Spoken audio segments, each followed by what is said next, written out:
ગઈકાલે રાત્રે તારીખ 6/1/2025ના રોજ એસઓજી પોલીસની વર્દી મળેલ કે સબનપુર ખાતે આવેલ હોટલ અમરદીપ ખાતે 4 ટ્રક અનાજ ભરેલા પડ્યા છે અને એક ટ્રેક્ટર ટ્રોલી પડેલા છે, જે શંકા ઉપજાવે અને સગે વગે કરતા હોય એવું લાગે છે. જેના આધારે અમારી જિલ્લા પુરવઠાની ટીમ અને મામલતદાર ગોધરા ગ્રામ્યની ટીમ તાત્કાલિક સ્થળ પર પહોંચી અને તપાસ કરતા સ્થળ ખાતેથી એક ટ્રેક્ટર, ટ્રોલી અને એની અંદર 14 ફોર્ટિફાઈડ સરકારી ચોખા મળી આવેલા છે. સાથે સાથે જે ત્યાંના જે ડ્રાઈવર છે, ડ્રાઈવર નાસી છૂટેલા, પરંતુ જે કંડક્ટર છે એ કંડક્ટરને બાતમી હકીકતો પૂછતા જાણવા મળેલ કે અને જે ટ્રાન્સપોર્ટ પાસ આવે છે એ ટ્રાન્સપોર્ટ પાસને જપ્ત કરતા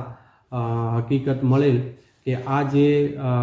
અનાજનો જે જથ્થો છે, 4 ટ્રક જે ભરેલી છે એ 4 ટ્રક છે એ ભામૈયા જે આપણો એફસીઆઈનું ગોડાઉન છે, જે 3 જિલ્લાનું ભેગું છે, પંચમહાલ, મહીસાગર અને દાહોદનો. તો આ જથ્થો છે એ ભામૈયા એફસીઆઈ ગોડાઉનથી દાહોદ જિલ્લાના 4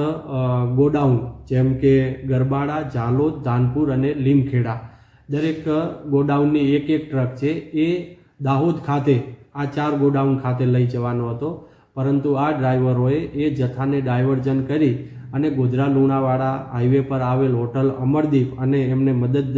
કરનાર હોટલના માલિક ચૌહાણ કલ્યાણસિંહ પર્વતસિંહ, આ ડ્રાઈવરોને મદદ કરી અને આ સરકારી અનાજનો જથ્થો છે એ જથ્થો ખટારામાંથી ટ્રકમાંથી લઈ અને ટ્રેક્ટર ટ્રોલીની અંદર ભરી અને કાળાબજારી કરતા હોય તેવું માનવાને પૂરતું કારણ છે. આગળની હાલ તપાસ ચાલુ રહી છે અને તેમના નિવેદનો, જવાબો અને પંચનામું કરી અને આગળની કાયદેસરની કાર્યવાહી હાથ ધરેલ છે. ટ્રેક્ટર, ટ્રોલી અને 14 કટા જે ફોર્ટિફાઈડ ચોખા છે એનો મુદ્દામાલ 7,27,300નો જપ્ત કરી અને હાલ ગોધરા આપણો જે ગોડાઉન છે એ ગોડાઉન ખાતે મૂકવામાં આવેલ છે.